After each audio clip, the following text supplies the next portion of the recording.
back to my channel. Sa mga bago dito sa channel ko at kung napanood nyo isa sa mga videos ko, subscribe naman kayo and then share to your friends. At sana makarating kayo sa dulo ng video. Stay tuned. Let's go. Good morning. Welcome sa ating training phase 3 na half marathon training plan. Itong half marathon phase natin, it will take for only 7 weeks. Kasi kailangan na natin mag-start ng marathon training phase by April. Today, ang gagawin natin ngayon is fitness assessment according to sa app na ginagamit ko, which is yung Adidas Running app. Yes, we have a fitness test para ma-personalize yung ating training plan for this block. Minimum na tatakbuhin ko today ay mga 5 kilometers. So time check, 4:48 a.m. Medyo mainit na. Tapos na yata ang shear line. Pa-summer na. Oh no. So let's go.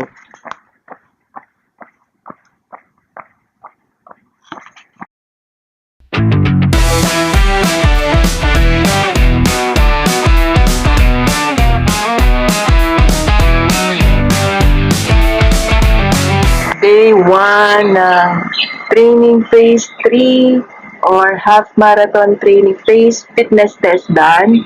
So 43 minutes total of 5 kilometers. Or na kaya naman natin. Let's see what this plan holds for us. Yes, may pagano'n. So this is the only session for today. Later. Good morning. Day 2 ng ating phase 3 na half marathon training phase. So, ang nakaschedule sa training today ay long run.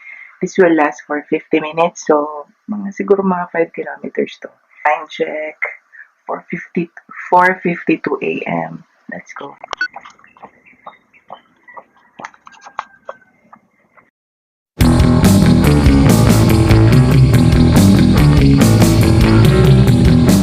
Okay, day 2, long run, done. So, 51 minutes, total of 5.5 kilometers.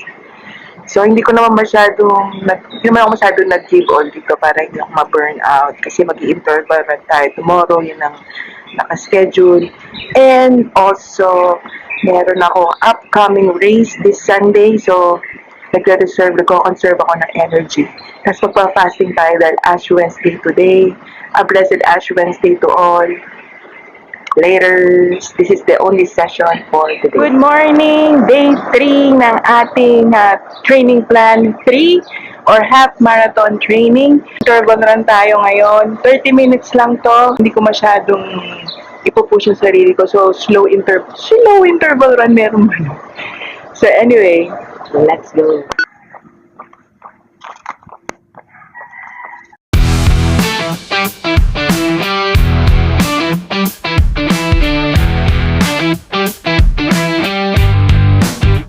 Okay, day 3, interval run done, 30 minutes, total of 3.20 kilometers. Diba, ang baba lang. Ito lang ang session for today. Later. Good morning, day 4 ng ating training phase 3 ng half marathon training, and at the same time, race day natin meron tayong sinalihan na takbuhan. 10 kilometers ang ating distance na tatakbuhin dito sa race, and long run din na training session that will last for 1 hour. Makuha natin yung 10 kilometers in 1 hour, best effort. Or basta try lang natin na i-beat yung PR natin na ating 10 kilometers. Okay, time check. 2:34 a.m. Punta na kami sa race village. Malayo pa. Let's go. Let's go, runner! Kumusta mga bata? Yung mga bata. Sige, forward ka. Let me see. Yung mga bata ko nagpapatak na to dahil wala akong kasi.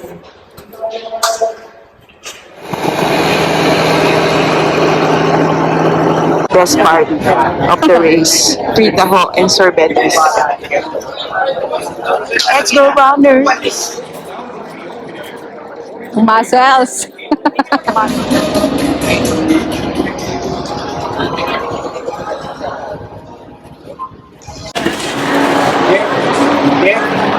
Sabi naman tayo.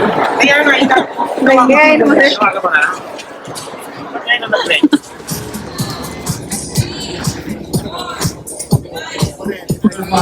You're all qualified to be part of this. Lots of photos, videos, and all that.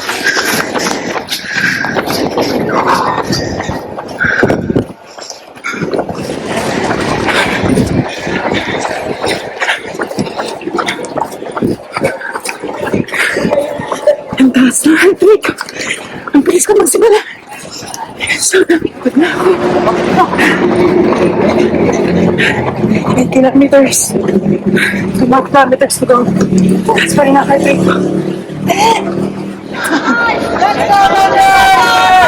Let's go!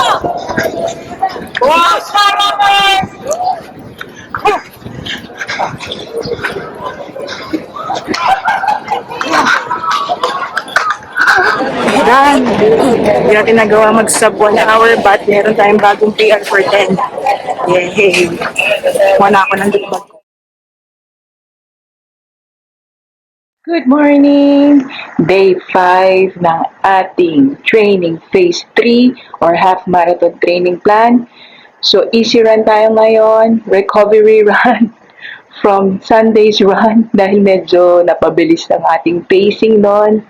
So, recover tayo. 25 minutes, well, siguro up to 30 minutes na para medyo sakto ang ating run. Let's try na mag-zone 2. Zone 2 lang all throughout kasi yung run ko nung last Sunday, parang lahat siya yung the whole duration ng run is naka-threshold or tempo. Minsan naka-VO2 max pa ako. So, let's take it easy today. Pero nabit ko naman yung 10K PR ko. 1 hour, 11 minutes, and 9 seconds ang aking official time. But anyway, let's go. Time check. 5:04 a.m. Tara, takbo.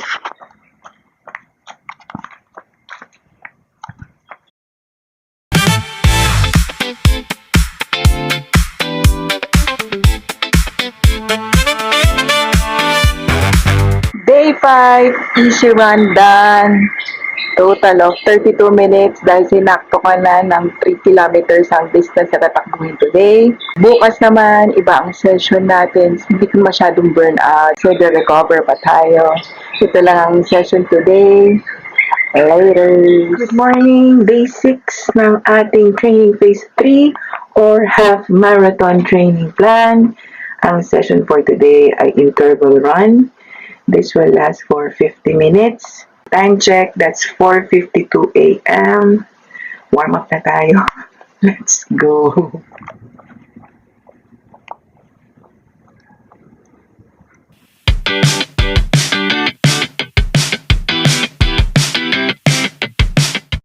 Day 6 interval run done. Total of 50 minutes. Distance 5.30 something kilometers. Nagawa naman natin ang bawat interval successfully. In fairness, hindi ako napagod dito. Medyo, yes, moderately hard na lang siya. Well, yeah, moderately hard. Kasi most of the time, nasa zone 3 and then zone 2 and then konting time lang sa threshold. That's it. This is the only session for today. Papasok na ako later. Schedule today, easy run for 25 minutes pero gagawin na natin siguro mga 30 to 40 minutes para significant naman ang mabawas sa ating calories dahil ipaparami ang kain natin these days. I don't know why. Anyway, tapos na ako mag-warm up. Let's go. Zone 2 training lang tayo today. Tara, tak.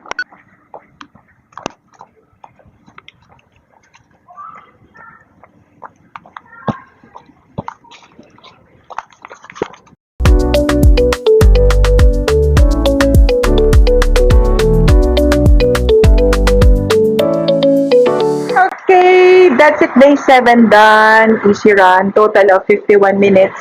Kaya siya nag-51 minutes kasi tinapos ko na ng parang 5 kilometers na yung tinakbo ko. Hindi naman sayang ang mileage today. Gabi na. That's the only session for today. Later. Good morning. Day 8 ng ating Phase 3 training plan. Our session for today is fartlek run. It's a type of interval run. 40 minutes ang session na to. Ito, tumatakbo na ako. Tapos na ako mag-warm up. So, slow muna. Slow pace muna tayo for the first minutes to warm up. Tuloy ka to. Let's go.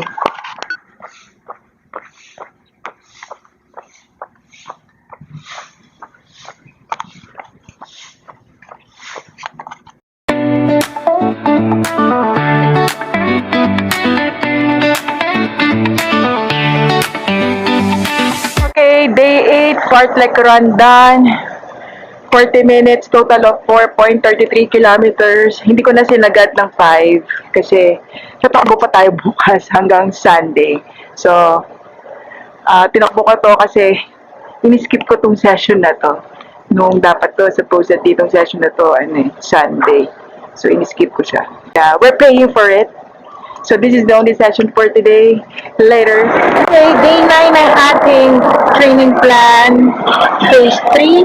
Ang schedule for today ay fartlek run, 50 minutes sa Manila Memorial tayo tatakbo. Sa SM ako nakapark. Let's go.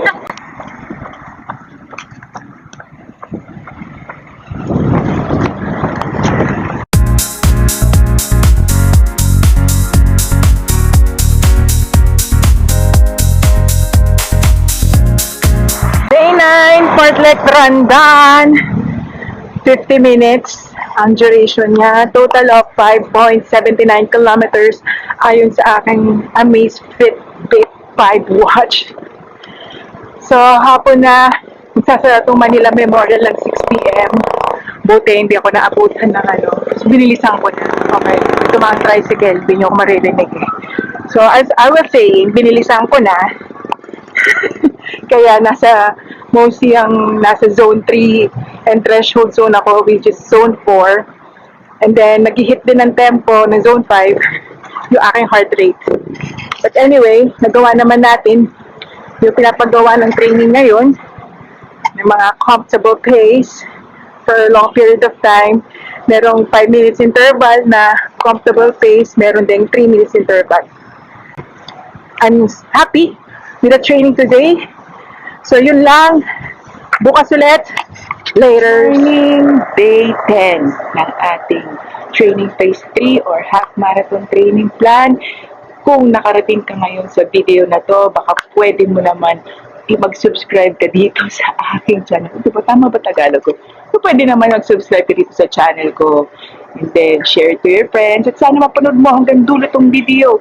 At i-like mo ito. Okay, palakayin na natin itong YouTube channel ko. Bulol na. As I was saying, day 10 na ng ating training phase 3. Ang session for today ay long run that will last for 1 hour and 10 minutes. Ang plano ko ngayon, yes, may plano. Ang game plan ko ngayon is to run at zone 2. Then siguro hanggang mga zone 3. Siguro, evenly distributed ang zone 2. Hindi naman pala evenly distributed. Mas mataas lang yung siguro minutes ang zone 2 sa zone 3. So, I'll make sure of that. Tapos na ako mag-warm up. Ang dami kong daldal. Baka abutan na tayo ng araw. Mas sunburn na naman ako. Let's go na. Tara, takbo.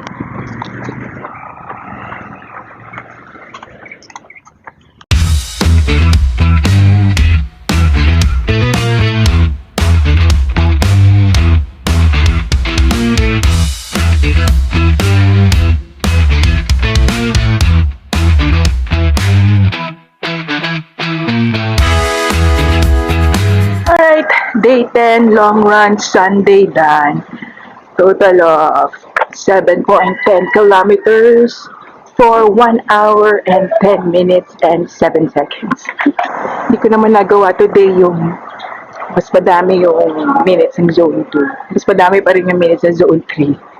I think I need to improve on that more. So, yun ang ating i-take note sa ating siguro second week na yata. O yan. Third week, I don't know.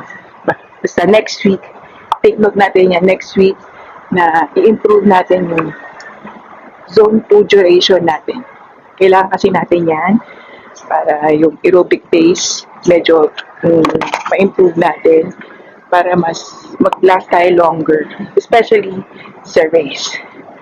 Okay, this is the only session for today. Happy Sunday! Later, take 2. Good morning, day 11 ng ating training phase 3. Session for today, easy run. 30 minutes to, time check. 4:56 a.m. na.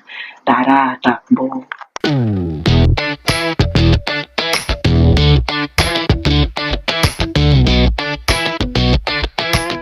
Okay, day 11, easy run done.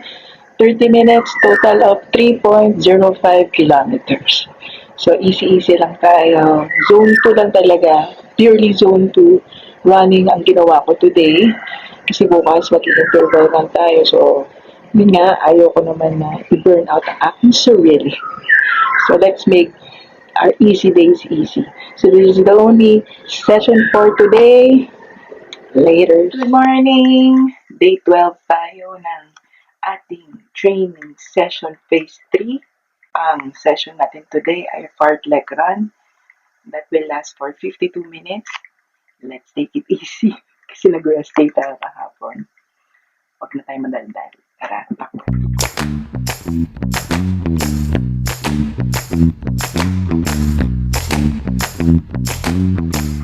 Day 12 done. Fartlek run na session. Total of 52 minutes. Distance nasa total distance 5.53 kilometers.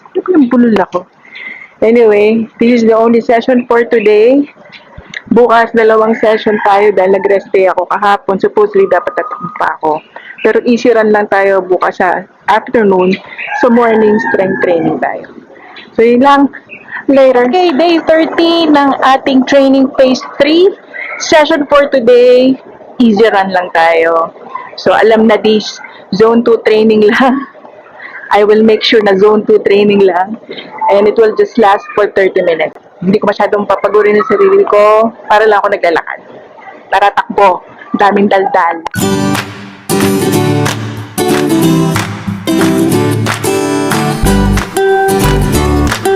Okay, day 13. Easy run done. Total lang 33 minutes. Ay, hindi. 35 minutes pala. Para saktong 3 kilometers. Sobrang bagal ko. Ang pace ko lang dito ay 11 minutes per kilometer. Almost na para nag-walk lang ako. Anyway, this is the only session for today. Bukas ulit. Later. Day 14 ng ating training phase 3. Session for today, tempo run that will last for 50 minutes. I plan na hindi masyadong mag-give na give. Slightly faster lang ng gagawin natin na pace because bukas may race na naman ako. Gusto ko sana na medyo fresh. Yes, fresh, pero tatakbo today ang body ko bukas. So, yun lang. Daming tandaan. Tara, takbo. Let's go.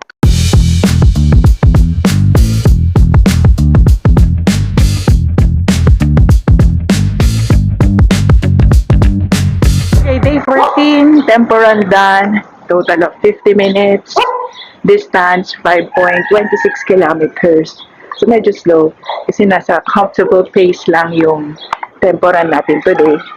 So, ito lang only session for today. Lalamon tayo, carbo loading kasi bukas, race day. At the same time, very long distance run ko. Ito yung race na, tsaka yung takbo na pinakamahaba ko in months ever since my half marathon. So, yun lang. Later. Good morning. Day 15 ng ating training plan, phase 3. And at the same time, race day din natin. / slow, long distance runs. Women's run today. Time check 12:45 a.m. Kaya maaga ko. Kasi kakain muna ako dahil ang gun time natin is 3 a.m.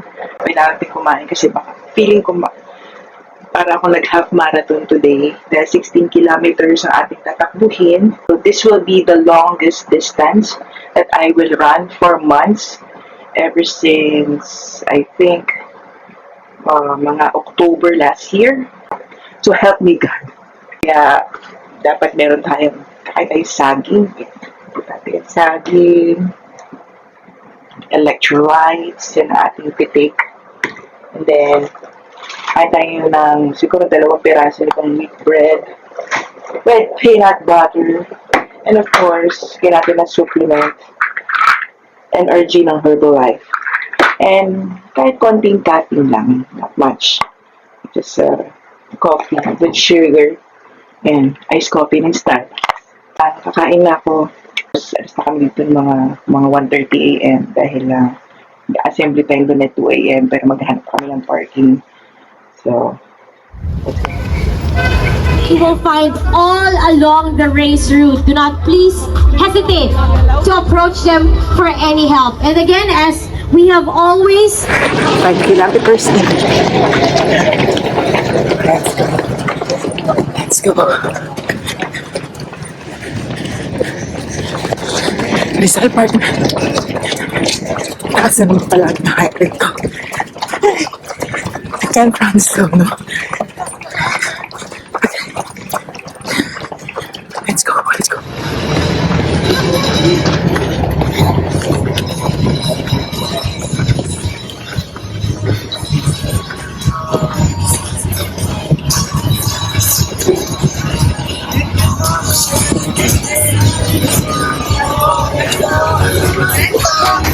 Ay, finish. 2 hours and 4 minutes. Okay lang.